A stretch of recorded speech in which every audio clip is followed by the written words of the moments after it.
அனைவருக்கும் காலை வணக்கம். நம்மளோட மாண்பு முதலமைச்சர் அவர்கள் இன்று ஒரு அறிவிப்பு செய்துள்ளார்கள். ஒரு 4 சீனியர் ஐஏஎஸ் ஆஃபீஸர்ஸ் அரசாங்கத்துடைய தகவல் தொடர்பு அலுவலராக நியமித்துள்ளார்கள். அதோட முக்கிய நோக்கம் என்னன்னா, சீஃப் மினிஸ்டர் ஃபீல் பண்றாரு, அரசாங்கத்துடைய செயல்பாடுகள், திட்டங்கள், தகவல்கள் உரிய நேரத்தில் மக்களை சென்றடைய வேண்டும். அதற்கு மீடியா பர்சன்ஸுக்கு நம்ம சரியான முறையில் அந்த தகவலை எடுத்துரைக்க வேண்டும். அந்த கம்யூனிகேஷன் கிளியராக இருக்கணும், விரைவாக இருக்கணும், துல்லியமாக இருக்கணுன்றதுக்காக தான் இந்த ஒரு ஏற்பாடை முதலமைச்சர் செய்திருக்கிறார்கள். 4 அதிகாரிகள் இன்று நியமிக்கப்பட்டுள்ளார்கள். அதில் ஒன் ஆஃப் த ஆஃபீஸர் நான்.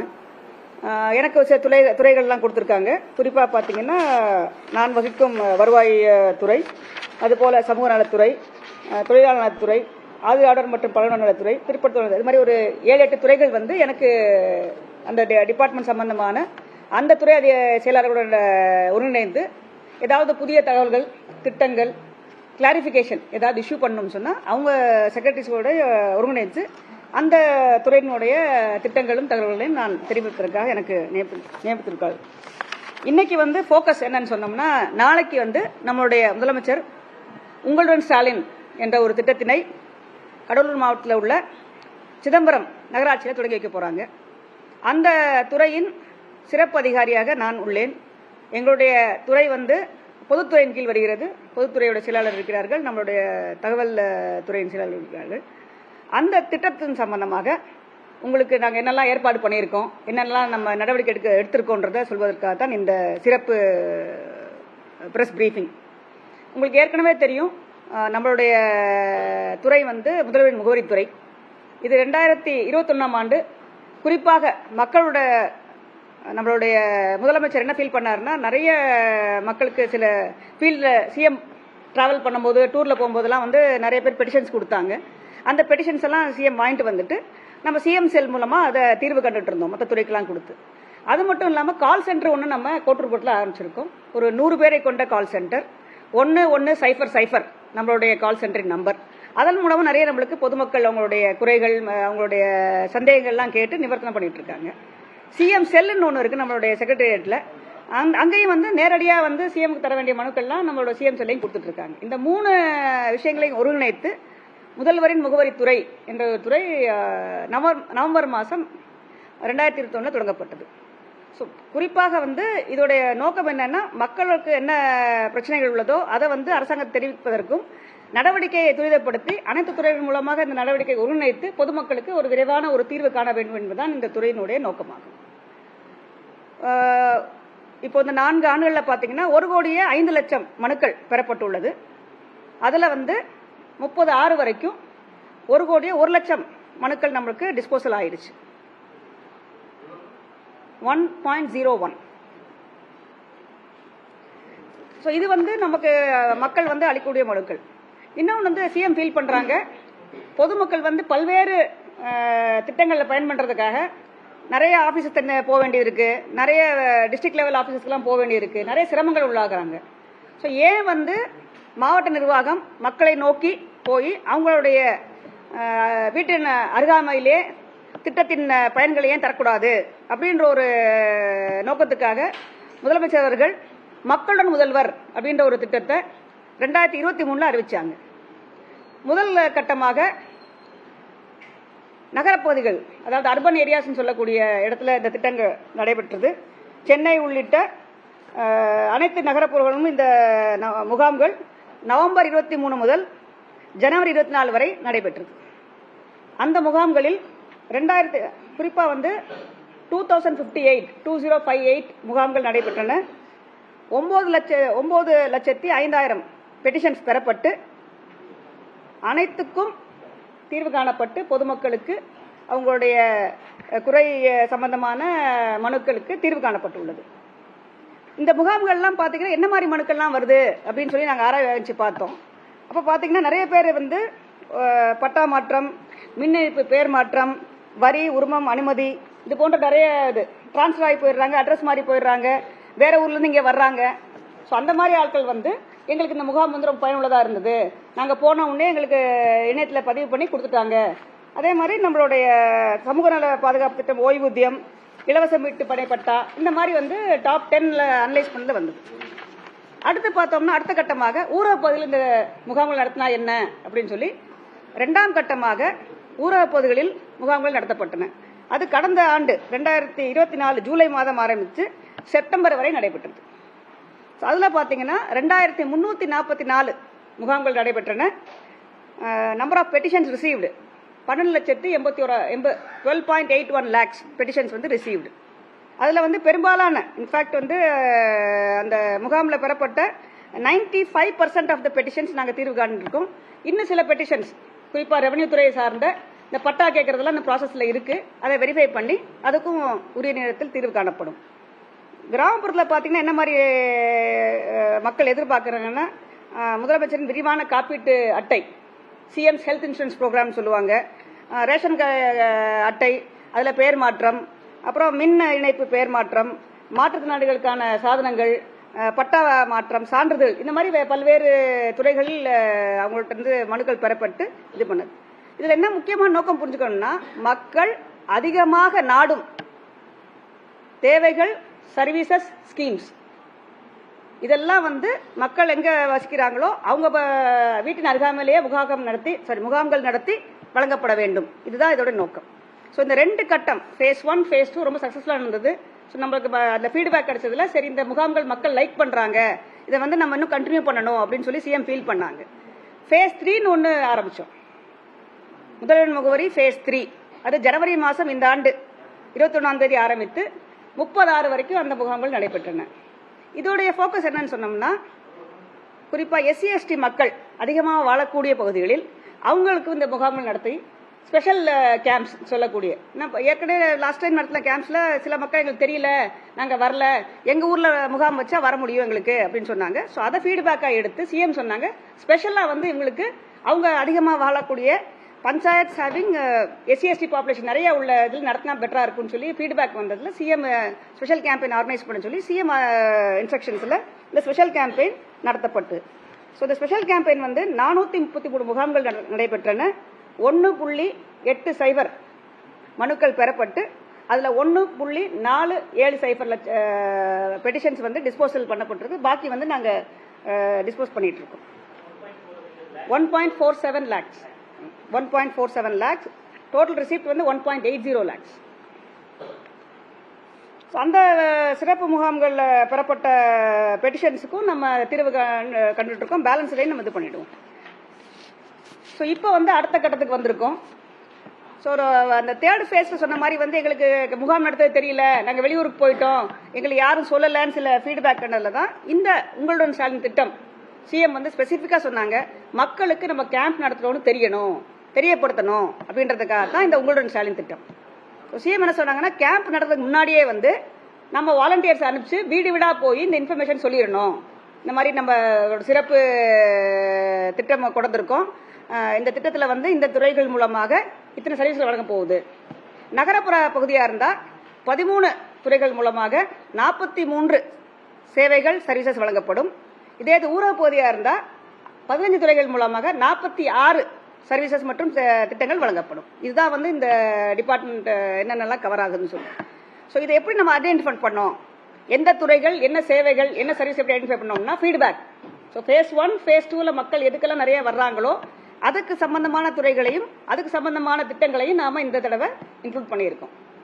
இந்த எல்லா ஸ்கீம்ஸ்லையும் பார்த்தீங்கன்னா பெட்டிஷன்ஸை ரிசீவ் பண்ணி நாம துறைகளுக்கு அனுப்பிச்சு துறைகள் மூலம் வரக்கூடிய பதில்களை வந்து உடனடியாக மக்களுக்கு தெரிவிக்க வேண்டும். பெட்டிஷன் யார்கிட்ட கொடுத்துருக்கா, எங்க போயிருக்கு, எத்தனை நாள் அவர்கிட்ட இருக்கு, அவர் என்ன பதில் கொடுத்துருக்காரு வரைக்கும் நாங்கள் இன்னும் ட்ராக் பண்ண முடியும். ஸோ நம்ம 30 நாள் ஆயிடுச்சுன்னா ரிமைண்டர் போட்டுருவோம், உங்களுக்கு உங்க துறையில் வந்து இத்தனை பெட்டிஷன்ஸ் பாக்கி இருக்கு இந்த மாதிரி சொல்லி. அதே மாதிரி கொடுக்குற பதில் திருப்தியா இல்லைன்னு சொன்னா கூட மக்கள் எங்களை வந்து அப்பீல் பண்ணலாம்.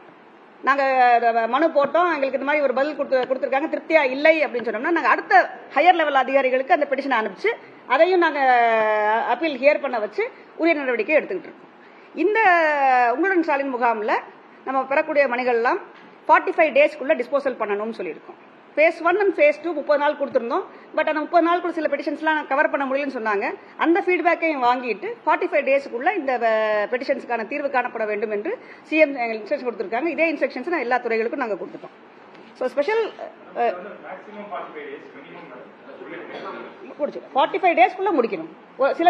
சிலதெல்லாம் அன்னைக்கே முடிச்சிருவாங்க. இப்போ நீங்கள் ஃபீல்டில் பார்த்தீங்கன்னு சொன்னால் பேர் மாற்றம் in ration card, Aadhaar card, ration card கொண்டு வந்து கல்யாணம் பண்ணி போயிருக்காங்க, வேற இடத்துக்கு போயிட்டாங்கன்னா இது அம்மா கார்டுலேருந்து டெலீட் பண்ணி மாமனார் வீட்டு கார்டில் சேர்த்துட போகிறாங்க. ஸோ சில சர்வீஸ் சேம் டே முடிஞ்சிடும், சிலது ஒரு வாரத்தில் முடியும். நாங்கள் சொல்கிறது மேக்ஸிமம் லிமிட் வந்து 45 டேஸ் வச்சிருக்கோம். ஸோ இந்த உங்களுடன் ஸ்டாலின் திட்டத்தில் ஸ்பெஷல் இது என்னன்னு சொன்னோம்னா, நான் சொன்ன மாதிரி பல்வேறு துறைகளின் சர்வீசஸ் கேம்ப் நடக்கிறதுக்கு ஒரு வாரம் முன்னாடியே வீடு வீடாக சென்று தன்னார்வலர்கள் மூலமாக நீங்கள் இந்த கேம்புக்கு வாங்க, உங்கள் ஊரில் இந்த கேம்ப் இந்த இடத்துல நடக்க போகுது, அந்த ஊரில் உள்ள பள்ளிக்கூடமோ கல்யாண மண்டபமோ இல்லை கம்யூனிட்டி ஹால்லே இந்த மாதிரி கேம்ப் நடத்த போகிறோம், அங்கே இந்த துறைகளுடைய சேவையெல்லாம் வழங்க போகிறாங்க. உங்களுக்கு அந்த திட்டங்களில் பயன்பெறணும்னா என்னென்னலாம் தகுதிகள் இருக்க வேண்டும், என்ன ஆவணங்கள் கொண்டு வர வேண்டும். போன தடவை கேம்ப்லையும் பார்த்தீங்கன்னா வந்துட்டாங்க, ஆனால் நான் ஜெராக்ஸ் காப்பி கொண்டு வரல, நான் ஆவணம் கொண்டு வரல, அதனால ரிஜெக்ட் ஆயிடுச்சுன்னு சொல்லி சொன்னாங்க. ஸோ இந்த தடவை வந்து நீங்கள் வந்து சர்டிஃபிகேட் அப்ளை பண்ணுறீங்களா, அப்போ உங்களோட குழந்தைக்கு பர்த் சர்டிஃபிகேட்னா அப்பா அம்மாவுடைய பர்த் சர்டிஃபிகேட் தேவைப்படும், இல்லை குழந்தையோட பர்த் இது தேவைப்படும், எந்த ஹாஸ்பிட்டலேருந்து வாங்கியிருப்பாங்கன்னு. ஸோ என்னென்ன இன்ஃபர்மேஷன் தேவைப்படும் கொண்டு வந்துட்டாங்கன்னா ஒரு வார காலகட்டத்தில் அவங்க ரெடி ஆகிக்குவாங்க. ஸோ நம்ம கேம்ப் நடக்க போகுது, நம்ம இந்த சேவைக்கு அப்ளை பண்ண போகிறோம், இந்த சேவை தகுதி இதுதான், இந்த சேவைக்கான ஆவணங்கள் இதுதான் சொன்னோம்னா மக்கள் தயாராகிட்டாங்கன்னா ரிஜெக்ஷனோ இல்லை வந்து அவங்களோட ஏமாற்றமோ இல்லாமல் நல்ல முறையில் இது நடக்கணுன்றதுக்காக தான் சிஎம் சொன்னாங்க. கேம்ப் சம்பந்தமாக எல்லா தகவல்களும் மக்கள் கொடுத்து, வீடு வீடாக போய் நோட்டீஸ் கொடுத்து, வீடு வீடாக போய் அப்ளிகேஷன் கொடுத்து, நீங்கள் இந்த கேம்புக்கு வாங்க, உங்கள் கேம்புக்கு உங்களுக்கு என்ன தேவையோ அதுக்கான ஆவணங்களை எடுத்துட்டு வந்தீங்கன்னா நாங்கள் உங்களுக்கு 45 டேஸில் நம்ம மேக்ஸிமம் முடிச்சு கொடுத்துறோன்றதுக்காக தான் இந்த புதுசாக வந்து டோர் டோர் கேம்பெயின் கூட சேர்ந்த ஒரு மக்களுடைய முகாமாக நடத்தப்படுகிறது. இந்த பணிக்காக வந்து 1 லட்சம் தன்னார்வலர்கள் ஈடுபடுத்தப்பட்டுள்ளார்கள். இந்த கேம்ப் நாளைக்கு நம்மளுடைய முதலமைச்சர் 5ஆம் தேதி லான்ச் பண்றாங்க. நவம்பர் மாசம் வரைக்கும் அது கண்டினியூ ஆகும். மொத்தம் 10,000 கேம்ப் நடத்த போறோம். 10,000 கேம்ப்ஸ். நகரப்புறத்தில் 3,738, ஊரகத்தில் 6,232, ஆக மொத்தம் 10,000. நீங்க முதல்ல சொல்லும்போது பாத்தீங்கன்னா 2,000 கேம்ப் அர்பன் ஏரியாவில் நடத்திருப்போம், 2,300 கேம்ப் ரூரல் நடத்திருப்போம், மொத்தமே ஒரு 4,500 தான். இது டபுள் பண்ணிட்டோம். So number of camps double பண்ணோம்னா என்ன அர்த்தம்னா இன்னும் பக்கத்தில் போயிட்டோன்னு அர்த்தம். அப்போ 20,000 மக்கள் தொகைக்கு ஒரு கேம்பாக இருந்தது, இப்போ 10,000 மக்கள் தொகைக்கு ஒரு கேம்ப். ஸோ நாங்கள் இன்னும் வந்து மக்களுக்கு அருகாமையிலே போய் இந்த கேம்ப் நடத்துகிறோம். ஸோ மக்களுக்கு இன்ஃபர்மேஷன் கொடுத்துட்றோம் இல்லையா. 20,000 மக்கள் தொகைக்குள்ளதை 10,000 மக்கள் தொகை குறைச்சி கேம்ப்ஸை டபுள்ஸ் பண்ணிடுறோம். ஸோ மக்களுக்கு இன்னும் வந்து துரிதமாக இந்த கேம்ப் மூலமாக அவங்களுக்கு சேவைகள் கிடைக்கும். ஸோ இந்த 15th இந்த கேம்ப் லான்ச் பண்ணுறதுனால எல்லா மாவட்ட ஆட்சியர்களுக்கும் சிறப்பான பயிற்சி வழங்கப்பட்டது. மாவட்ட நிர்வாகத்தில் உள்ள நம்மளுடைய சமூக பாதுகாப்பு துறையை சார்ந்த நோடல் ஆஃபீஸர் இருக்காங்க, SDC SSS சொல்லுவாங்க, அவங்களுக்கு நம்ம நோடல் ஆஃபீஸராக போட்டு ட்ரைனிங் கொடுத்துருக்கோம். நம்ம கம்ப்யூட்டர் சம்மந்தம் எல்லாமே ஆன்லைன் ஆயிடுச்சு, உங்களுக்கு தெரியும் இல்லையா. ஸோ ஆன்லைன் அப்ளிகேஷன்ஸ் அப்லோட் பண்ணுறதுக்காக டேட்டா என்ட்ரி ஆப்ரேட்டர்ஸ்க்கு பயிற்சி கொடுத்துருக்கோம். இந்த தன்னார்வலர்கள் வீடு வீடா போய் தர்றாங்க இல்லையா, அவங்களுக்கு கையேடு கொடுத்து அவங்களுக்கு பயிற்சி கொடுத்து நம்ம வீடு வீடா அனுப்பிச்சு வச்சிருக்கோம். ஸோ எல்லாத்தையும் ப்ரிப்பரேஷன் பண்ணி எல்லா மாவட்ட கலெக்டர்ஸும் நாங்கள் ரெடியாக இருக்கோம் நாளைக்கு லான்ச் பண்ணுறதுக்குன்னு சொல்லி எங்களுக்கு ஃபீட்பேக் கொடுத்துட்டாங்க. ஸோ நாளைக்கு லான்ச் பண்ணுற கேம்ப் வந்து 15th நம்ம 1 மந்த்துக்கு வந்து ஆக்ஷன் பிளான் போட்டிருக்கோம். ஃபர்ஸ்ட் ஃபேஸில் நான் சொன்ன மாதிரி நவம்பர் வரைக்கும் நடக்க போகுது. முதல் கட்டமாக 15th July to 15th August வரைக்கும் நாங்கள் ஆக்ஷன் பிளான் வாங்கியிருக்கோம். ஃபர்ஸ்ட் ஃபேஸில் வாங்கியிருக்கோம். ஏன்னு சொன்னோம்னா இது எப்படி போகுதுன்னு பார்த்துட்டோம்னா நம்ம பிளான் பண்ணுறதுக்கு வசதியாக இருக்கும். ஸோ ஃபர்ஸ்ட் ஃபேஸில் பார்த்தீங்கன்னா மொத்தம் முகாம்களின் எண்ணிக்கை 3,563. ஒரு மாசத்துல 3,563 கேம்ப்ஸ் நடத்த போறோம். நகரப்புற பகுதிகளில் 1,428, ஊரக பகுதியில் வந்து 2,135. ஸோ இந்த ஒரு மாசத்துக்கான வந்து நம்ம வாலண்டியர்ஸ் யூஸ் பண்ண வாலண்டியர்ஸ் வந்து 28,370. இந்த ஒரு மாசத்துக்கு மட்டும் நாங்கள் 28,370 வாலண்டியர்ஸை யூஸ் பண்ணி இந்த கேம்ப்ஸுக்கான அவேர்னஸ் கிரியேட் பண்ணியிருக்கோம். ஸோ இவங்க எத்தனை பேர் இந்த மக்கள் போய் வீடு வீடாக அவங்க பெட்டிஷன்ஸ் இது பேம்ப்லெட் மற்றும் விண்ணப்பம் வந்து கொடுத்துட்டு வந்துட்டாங்க. இப்போ கடலூர் மாவட்டத்தில் சிஎம் நாளைக்கு லான்ச் பண்ண போகிறாங்க. ஸோ கடலூர் மாவட்டத்தில் அன்னைக்கு சிஎம் லான்ச் பண்ணுற அன்னைக்கு தமிழ்நாடு பூரா எல்லா மாவட்டத்திலையும் இந்த உங்களுடன் ஸ்டாலின் திட்டம் லான்ச் பண்ணப்படும். அந்த மாவட்டத்தை சார்ந்த மூத்த அமைச்சர்கள் மக்கள் பிரதிநிதிகள் எல்லாம் இந்த கேம்ப்ஸில் நடந்துக்குவாங்க. ஒரு மாவட்டத்தில் சுமார் 6 கேம்ப் நடைபெறும். நாளைக்கு ஒரு மாவட்டத்தில் சுமார் 6, வாரத்தில் 4 நாள் கேம்ப், செவ்வாய் புதன் வியாழன் வெள்ளி கேம்ப் நடைபெறும். ஸோ வாரத்தில் 4 நாள் கேம்ப் நடைபெறும், தொடர்ச்சியாக நவம்பர் மாதம் வரையும். அதே மாதிரி வந்து ஒரு நாளைக்கு 6 கேம்ப் நடைபெறும். ஸோ இந்த 6 கேம்ப்லையும் நாளைக்கு முக்கியமான மந்திரிகள் மற்றும் அவங்களுடைய லோக்கல் பாடி ரெப்ரசன்டேட்டிவ் கலந்துக்குவாங்க. கடலூரை பொறுத்த வரைக்கும் அவங்க வாண்டையார் திருமண மண்டபத்தில் இந்த நிகழ்ச்சிக்கு ஏற்பாடு பண்ணியிருக்காங்க.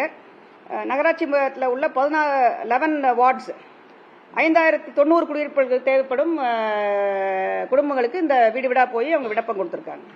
ஸோ இந்த முகாம்களுக்கான அனைத்து ஏற்பாடுகளும் பண்ணப்பட்டுள்ளது. சிஎம் என்ன சொல்றாங்கன்னா, மக்கள் அங்கே அதிக அளவில் வரக்கூடிய காரணத்தினால் தேவையான அடிப்படை வசதிகள்லாம் கரெக்டாக பண்ணி கொடுக்கணும்.